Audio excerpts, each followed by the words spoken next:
y nos daría algún problema a la hora de nosotros querer hacer sujetos de estudio a todos los miembros de la población, ¿no? Entonces, otro ejemplo es, bueno, podríamos decir que es una población infinita a todos los estudiantes universitarios, ¿no?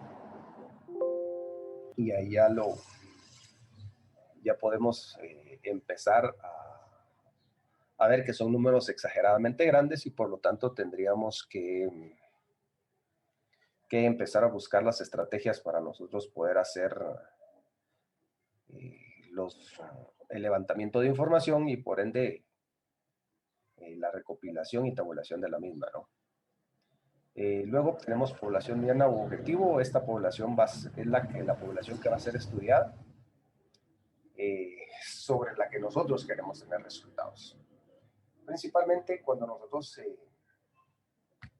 hacemos investigación, nosotros partimos de que tenemos que identificar primero un problema, vamos a definir nosotros el problema, lo vamos a contextualizar en tiempo y espacio, y luego a partir de eso es de que nosotros vamos a ir buscando hacia dónde tenemos que ir, cuál va a ser nuestro universo, si puede o no hacer la recopilación de datos de toda la población, o si no fuese posible, pues hacemos caso o hacemos uso entonces de una muestra, ¿no?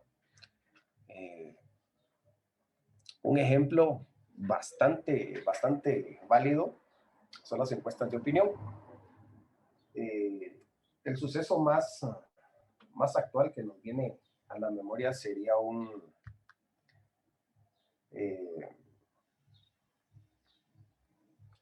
cuando fueron las elecciones presidenciales, ¿no? Que había una encuesta de opinión donde cada cierto tiempo iba saliendo el avance y quienes iban punteando en la carrera hacia la presidencia. Y decían, bueno, muestra tomada sobre tantos individuos. Y decía uno, bueno, pero ¿qué tipo de muestra es? Y a mí nunca me preguntaron, ¿va? Pero es un ejemplo de la aplicación que tiene la estadística, y más cuando nosotros agarramos una muestra de una población que en este caso eran todos los que estaban aptos para votar, o sea, todos los mayores de 18 años, que inclusive dentro de esos había mucha gente que todavía no estaba apta para votar.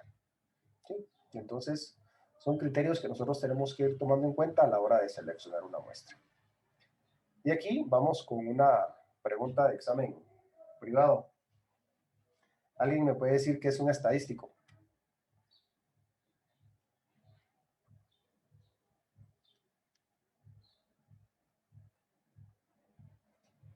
Inge, lo que yo puedo deducir es de que es en este caso sería el personaje que estudia los números. En este caso podría ser algún dato estadístico, como de algún gran número de personas, y a la hora de realizar quizá algún dato como lo del censo, algo a eso tengo entendido. No sé si estaré en lo cierto. ¿Otra opinión? ¿Cuál es la pregunta, ingeniero? ¿Ustedes qué es un estadístico? Bueno, un estadístico no es la persona que se dedica a la estadística.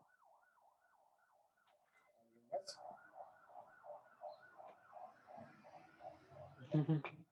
Acuérdense que si van a examen privado, esta pregunta vale 5 puntos de los 50. Ingeniero, Es una medida Es cuantitativa. ¿Alguien más?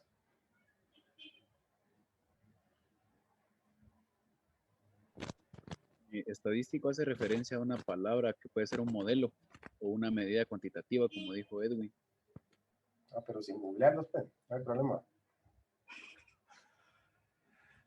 Mire, un estadístico es cualquier dato, ¿no? ¿Sí? ¿Se recuerdan el ejercicio de la semana pasada? Podría ser la edad de alguno de ustedes. Eso es un estadístico, el cual está sujeto a análisis, ¿no? O sea, en otras palabras, es el resultado de la búsqueda de una variable. no es la persona que hace estadística. Vamos allá, se dieron cuenta ustedes que el cálculo cualquiera lo puede hacer, inclusive Excel lo hace en milésimas de segundo, ¿no? Pero es bastante importante que nosotros aprendamos a diferenciar cuál es el estadístico, ¿no? Ya más adelante vamos a ver, por ahí va a aparecer algo que se llama estadístico de prueba, que es el dato que a nosotros nos sirve para la toma de decisiones en cuando hacemos alguna comparación, ya sea de medias, de hipótesis, de varianza, qué sé yo, de los diferentes modelos que hay dentro de la estadística. Ahora vamos a ver una unidad de análisis, perdón, que es cada uno de los elementos que componen el universo. ¿Sí? Quiere decir que la semana pasada, de los 55 que participamos en la clase,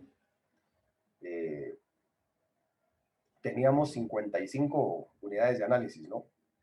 De ellos extrajimos una muestra, recuerdan ustedes, porque no participaron todos, porque no querían dar ni su edad, ni la altura, ni el peso, y nos quedamos solo con una muestra, ¿no?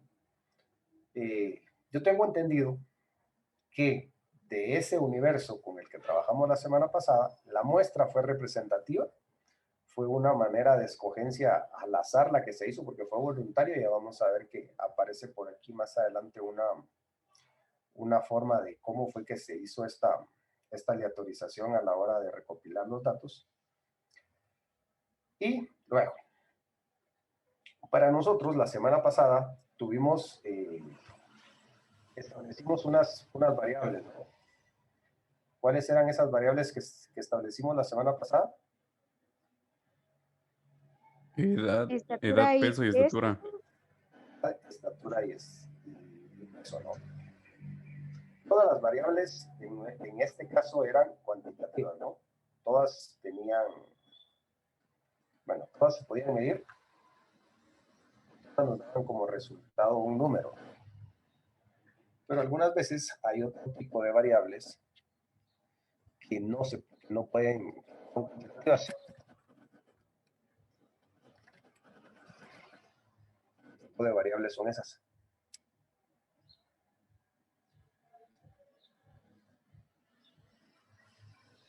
¿Podría repetir la pregunta, ingeniero, por favor?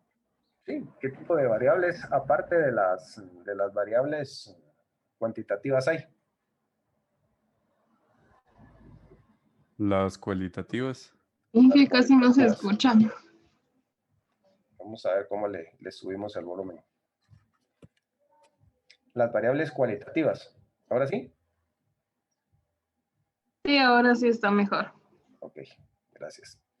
Bueno, las variables cualitativas. ¿Qué característica tienen estas variables cualitativas? Se basan en cualidades que tenga nuestro objeto de estudio y no es como contabilizable como en las cuantitativas. Así como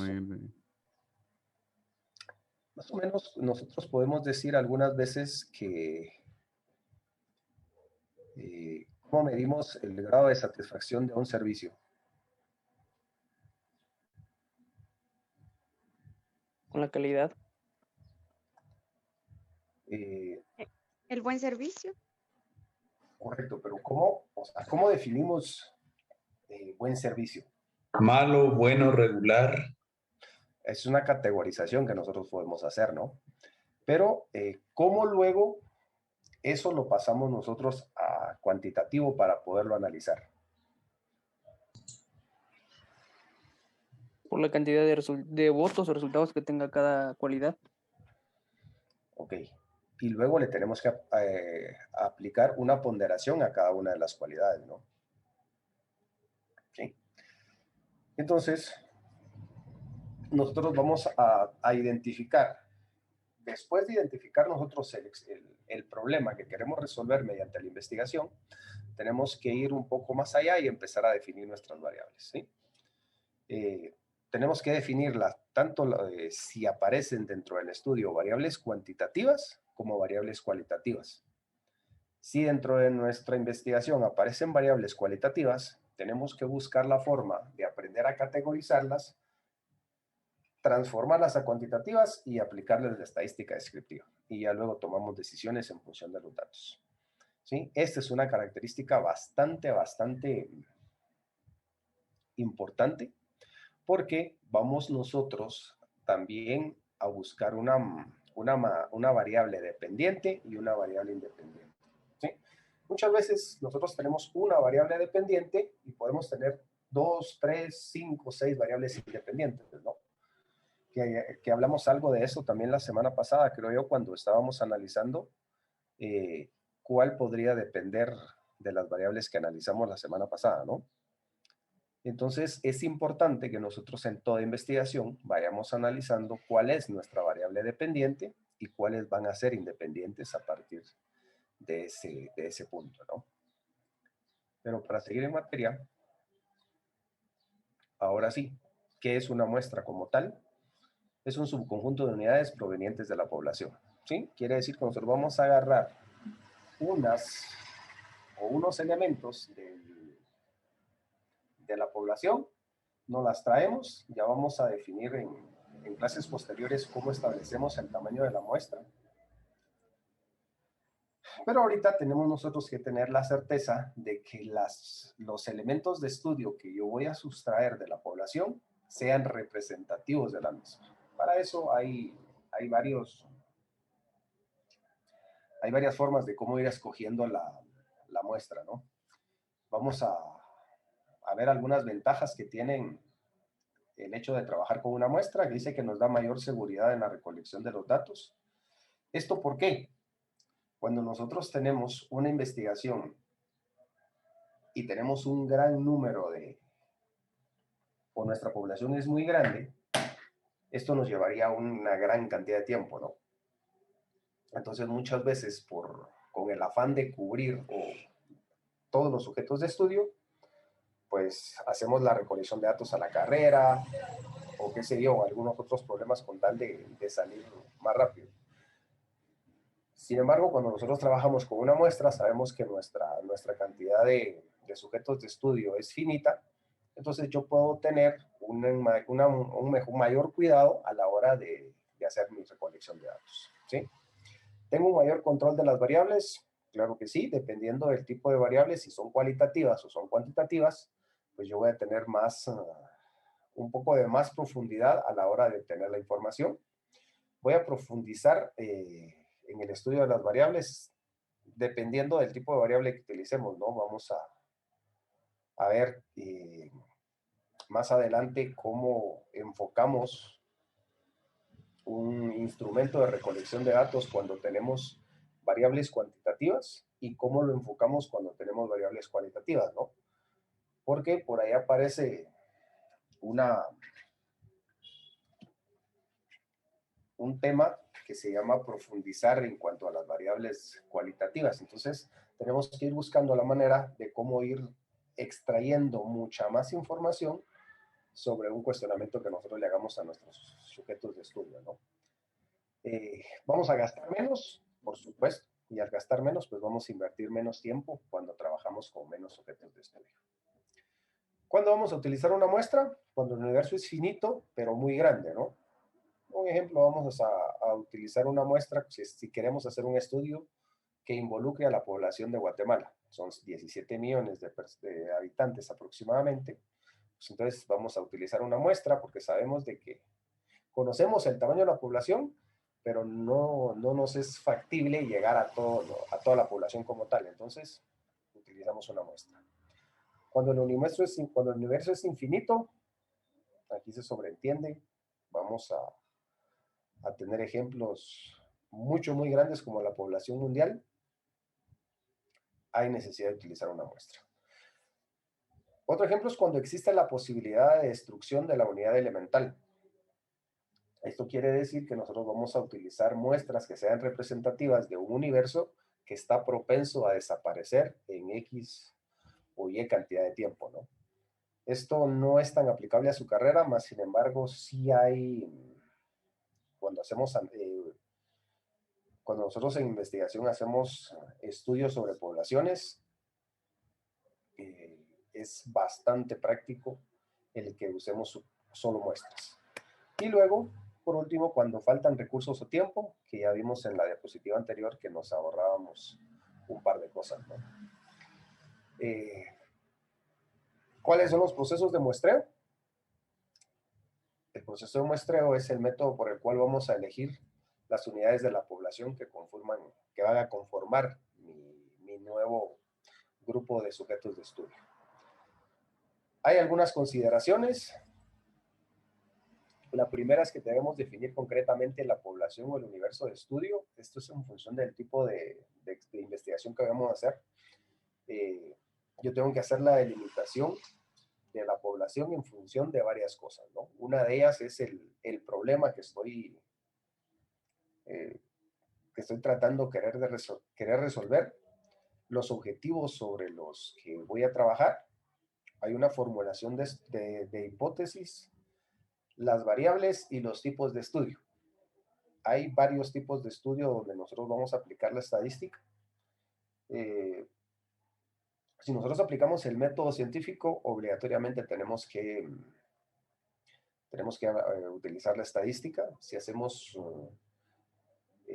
un estudio sobre opinión o sobre calidad de los servicios también. Pero nosotros aquí es donde empezamos a definir nuestro universo, ¿no? Porque si el estudio está en qué tanto le gusta a las personas un nuevo juego para el teléfono, ¿no? ¿A qué segmento de la población creen ustedes que tendríamos que hacer el estudio o enfocar el estudio?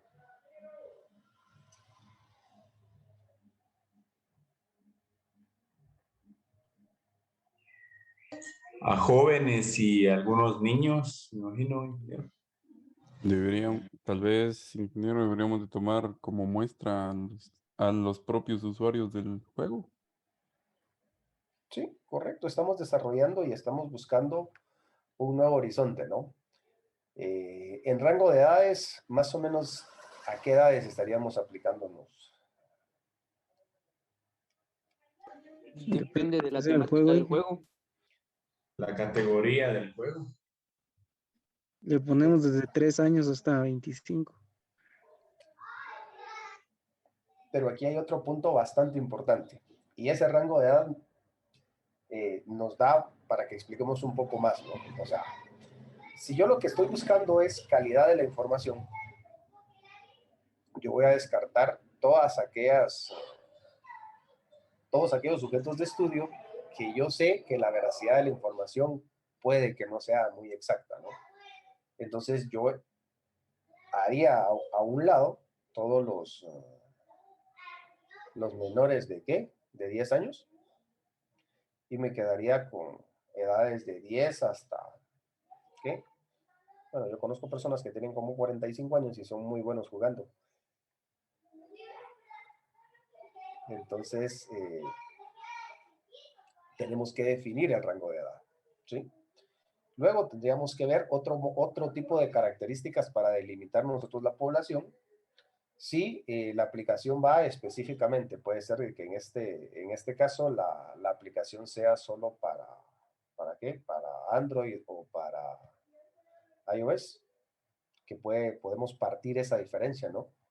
Entonces, tenemos que ir un poco más allá porque tenemos que ver el tipo de personas que prefieren el iPhone contra un Android. Y son muchas características que tenemos que ir conociendo nosotros de la población en función de lo que queremos llegar a investigar al final. Es importante, dice, definir la unidad muestral por las familias, viviendas, manzanas, individuos. Lo que estábamos hablando, ¿no? ¿Cómo vamos nosotros a hacer que conozcamos al 100% la población para ya luego ver si necesitamos toda la población como tal o podemos extrapolar los datos posteriores si trabajamos con una sola muestra, ¿sí? Luego dice que la muestra debe ser representativa, eso ya lo vimos. Y por último debe considerar la variabilidad de la variable principal según el fenómeno que queremos estudiar. Creo que eso también ya lo hemos hablado bastante. Y entonces ahí radica la importancia de que nosotros aprendamos a delimitar bien el fenómeno que estamos estudiando para con esa información nosotros tratar de darle respuesta. Este es un ejemplo ya vivencial de cómo dentro de la población, ya sea infinita o finita, yo tengo todas las unidades de análisis o los sujetos de estudio. Yo a esta población voy a extraer una muestra y entonces ahora cada individuo o cada sujeto de estudio que pertenezca a la muestra, nosotros le vamos a llamar unidad muestral. ¿Sí? Nosotros decimos entonces que ahora una unidad muestral no es igual a una unidad de análisis. Tenemos que tener eso en consideración y ver en qué momento es una unidad muestral igual a una unidad de análisis y en qué momento una unidad muestral no es igual a una unidad de análisis. Entonces, cuando nosotros ya hablamos de la muestra, nosotros hay dos formas de poder trabajar con la muestra. Vamos a trabajar de una forma probabilística y de una forma no probabilística, ¿sí? Cuando hablamos de una forma probabilística, nosotros vamos a escoger nuestra muestra por medio de una aleatorización simple, ¿sí? Y vamos a, supongamos, hoy somos 61 participantes, quiere decir que están los 59, los 59 inscritos, ¿no? ¿Cómo haría yo la aleatorización simple? Si mi número o el número de individuos que van a componer la muestra es de 12.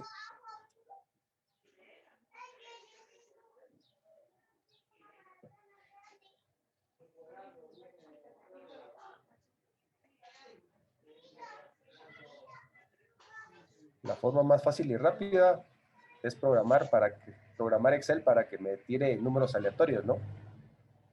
Y dependiendo y en función del listado que tenemos, vamos sacando números aleatorios y entonces cada unidad muestral me la va a dar a mí el número aleatorio que salga y lo vemos en el listado de participantes. Esa es una aleatorización simple. La otra es utilizar su calculadora científica. Utilizamos la opción de RAM.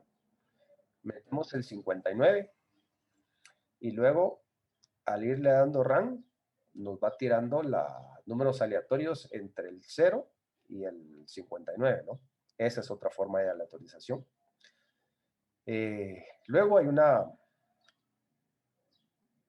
aleatorización sistemática que yo puedo decir, bueno, del listado, todos los múltiplos de 3 van a ser sujetos de estudio. Estratificada, si yo me voy por estratos y voy a definir cada uno de los estratos en función de ciertas características que yo quiera para realizar la muestra. Y luego por conglomerados, bueno, digo, del listado voy a agarrar como centro el número 12, 3 para arriba y 3 para abajo. ¿Sí? Ahí estoy trabajando la muestra probabilística por conglomerados. Y si hablamos de la no probabilística, aquí hay otros tipos, ¿no? Está por conveniencia. Yo como investigador decido a quiénes entrevistar porque son o más accesibles o son más participativos, qué sé yo, ¿no? Voluntaria, si la hacemos como la de la semana pasada, que pedimos ahí voluntariamente que nos dieran 3 variables personales. Accidental, digo yo, bueno, al primero que vaya apareciendo es al primero que le voy a tomar la encuesta y voy a sacar los datos. Por cuotas, es que yo le diga a mis investigadores, bueno, ustedes necesito que me hagan 10 encuestas hoy. ¿Y cómo lo sacan o de dónde lo van a traer? No sé, pero yo necesito la cuota del día, ¿no? Y luego por juicio o por criterio discrecional. Esta a mí no mucho me gusta porque nosotros podemos empezar en este punto a sesgar la información que a la larga viene a darnos un error más grande cuando hacemos el cálculo. Entonces por eso es que no la uso, pero por lo demás, todas las demás son válidas, ¿no? Luego hay conceptos de muestra probabilística, por qué una sí, por qué la otra no, que los resultados son más extrapolables, porque la fidelidad que tiene la recolección de datos es mejor que cuando estamos viendo una no probabilística, ¿no? Las formas de aleatorizar, ¿sí? Como les decía, tabla de números al azar, qué sé yo, todas las formas donde nosotros consigamos que nuestros sujetos de estudio sean aleatorizados, es que estamos garantizando la calidad de la información. Luego, cuando vamos a utilizar la aleatorización simple, hay unas ventajas, unas desventajas, para que ustedes puedan ir analizándolas ahí poco a poco. Está el muestreo sistemático. Aquí hay algunos ejemplos de cómo poder ir haciendo este tipo de muestreo. Siempre y cuando tomando en cuenta que tenemos que buscar la manera de que siempre la muestra que encontremos sea representativa, ¿no? Que es hacia lo que queremos nosotros llegar. Luego tenemos el muestreo sistemático, como les dije en los ejemplos anteriores. Aquí hay muestras estratificadas. Estas, hacíamos un ejemplo en la mañana, donde nosotros poníamos casillas de verificación. Cuando yo digo que la variable es género, ¿cuántas casillas de verificación pondrían ustedes? Normalmente serían 3, ingeniero, para 3. colocar masculino, femenino, o no prefiero decir. Bueno, preferiblemente ese no prefiero decir u otros ya lo tenemos que eliminar, ¿no? Para términos inclusivos tendríamos que poner LGTB no sé qué, esas iniciales. Entonces usando un lenguaje inclusivo, esa sería nuestra tercera casilla de verificación. Ahora que si quieren ponen otros, ¿no? Aparte de lo que encontremos. Pero bueno, esto es porque vamos a aprender a trabajar más adelante con proporciones. Y por ahí, si nos aparece por un ejemplo, tendríamos que trabajarlo o abordarlo de esta manera, ¿no? Luego están las muestras no probabilísticas.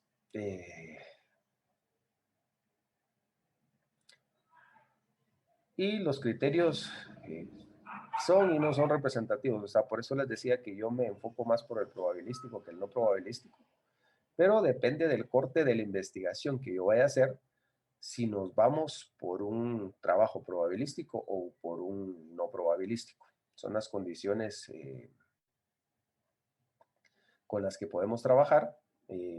Aquí dice cuándo van a utilizar, si se van por el no probabilístico. El muestreo por conveniencia. Si yo como investigador tengo a 10 sujetos de estudio cerca míos, pues son los primeros que voy a tomar, aunque muchas veces no sean representativos de la población. O sea, eso es muy práctico muchas veces, ¿no? Y es un error que se comete generalmente. Entonces tenemos que tener cuidado con eso, buscando siempre la calidad de la información. Luego el muestreo accidental o casual. Se me da la oportunidad, levanto mi entrevista y ya voy sumando a la cantidad de sujetos de estudio que tengo que cubrir, ¿no? Entonces, esto muchas veces es discrecional y podría aplicarse cuando son encuestas de opinión, no hay problema, pero si son investigaciones ya mucho más formales, tenemos que tener el cuidado de ver que esto no sea tan así, ¿no? Igual que por juicio criterio, yo voy decidiendo a quiénes investigar o a quiénes levantarles información. Y el muestreo voluntario, que algunas veces se usa, ¿no? Que necesitamos que sea por su voluntaria la participación, entonces ahí lo aplicamos. Luego están los errores que Aquí, cuando es probabilístico, es mucho más práctico el cálculo. Y vamos a ver los diferentes errores ya mucho más adelante cuando tienen una representatividad efectiva dentro del análisis de los datos. Luego siguen los errores de muestreo. Y son algunos casos de algunos objetivos de investigación que se tenían, ¿no? Entonces, como por ejemplo, dice el ejemplo de la población objetivo que define la población muestreada. Dice, analizar la cobertura de vacunación de los niños de Tucumán, tomando una muestra de los que concurren a los centros asistenciales oficiales. O sea, aquí estamos cometiendo el error de que no estamos tomando a toda la población, sino que estamos tomando solo a los niños que asisten a los centros de asistencia. Entonces, aquí ya estamos truncando la información y lo que vayamos a representar después de hacer el análisis de datos no va a ser una información fiel de toda la población que queremos estudiar. Luego, esas son algunas consideraciones que tenemos que tener. Primero dice que debemos definir la población, el tamaño y los elementos que componen la población. Esto es bastante primordial. Luego debemos determinar la unidad de observación, la unidad muestral y sus características. Vamos a definir bien el sujeto de estudio y todas aquellas características que nos puedan servir para definirlos. Luego determinamos la información necesaria para la selección de la muestra. Definimos el tamaño de la muestra, que lo vamos a hacer en la siguiente sesión. Definimos el método para seleccionar la muestra y luego definimos los procedimientos a seguir en la selección de la muestra. Y listo. Hasta aquí la vamos a dejar por hoy. Espero que no haya sido muy cansada la presentación y que solo iba a hablar. Las pocas intervenciones que hubieron las agradezco porque créanme que es bien complejo hablar casi que todo el día. Entonces no sé si tienen dudas para que las podamos ir resolviendo. De mi parte, todo claro, ingeniero. ¿Todo bien? Ingeniero, estuvo muy claro. Sí, Claro, ingeniero. Gracias, ingeniero. Solo con una duda, lo del quiénes van a estar en su clase y quiénes van a estar con el ingeniero Pedro. Es la única duda. Ok, si quieren, leemos el listado. Y que solo una pregunta. ¿Este ¿Sí? documento lo subirá a la plataforma? No, aún no. No, Solo ok. a los que estudiaron la semana pasada se los compartí por el chat. Y para los que no, igual lo voy a compartir en la plataforma. Vamos con los que se van a la sección C. De una. Irene, Michael Giovanni, Walter Roberto, Cristian José González, Yandy José Lima, Fernán Emilio, Raúl Guillermo García, Freddy Alexander Chalín, Luis Eduardo Jerez, Hugo Ernesto Barrios, Whitman Augusto, Sonia Alexander, Rudy Ismael, Herbert Jonathan, José Manuel, Gustavo Adolfo, Eddie Joel, Jorge Ricardo y solo esos. Ingeniero, disculpe. Yo estaba revisando la aplicación de la universidad y aparezco asignado a la C, pero ahorita no me mencionó usted. Es que fíjate que solo llegué al número 50 y hay 59 asignados. Entonces, yo me imagino si ya hicieron esta partición, a mediados de semana ya van a aparecer asignados a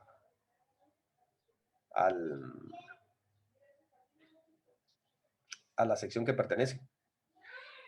Ah, muy bien. Sí. Entonces, sí, porque prácticamente faltan 9, ¿verdad, Pedro? Que no están. Y sí, fíjate, Riverita, Lo otro que podemos hacer es que, como esto estuvo habilitado hasta ayer, y ya mandé a pedir al CITE que aparezca visible el curso. Entonces, una vez aparezca visible, yo les mando un correo con mi número de teléfono para que me escriban. Y de esa manera ya hacemos el grupo de WhatsApp y circulo ya por ahí el listado oficial, porque yo todavía no tengo disponible la sección C.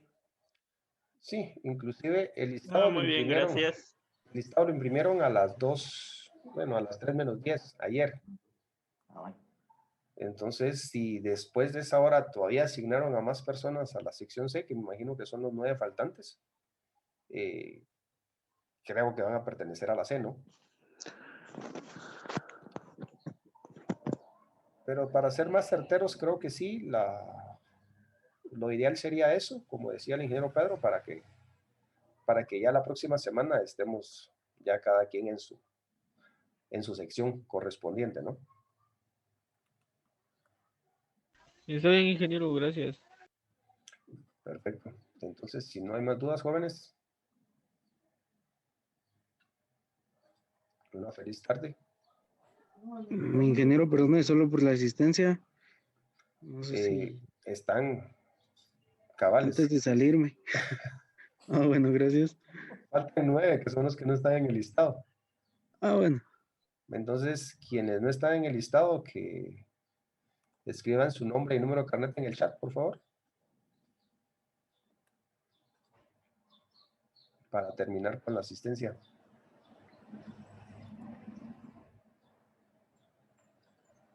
No entendí muy bien, ingeniero, ¿cómo es? Quienes no aparecen en el listado, Ajá. que escriban su nombre y número de carnet en el chat para tomar la asistencia. Ok, yo se aparezco. Entonces no hay problema porque ya estamos aquí en línea, ya sabemos que los 50 que están en el listado asistieron a la clase hoy.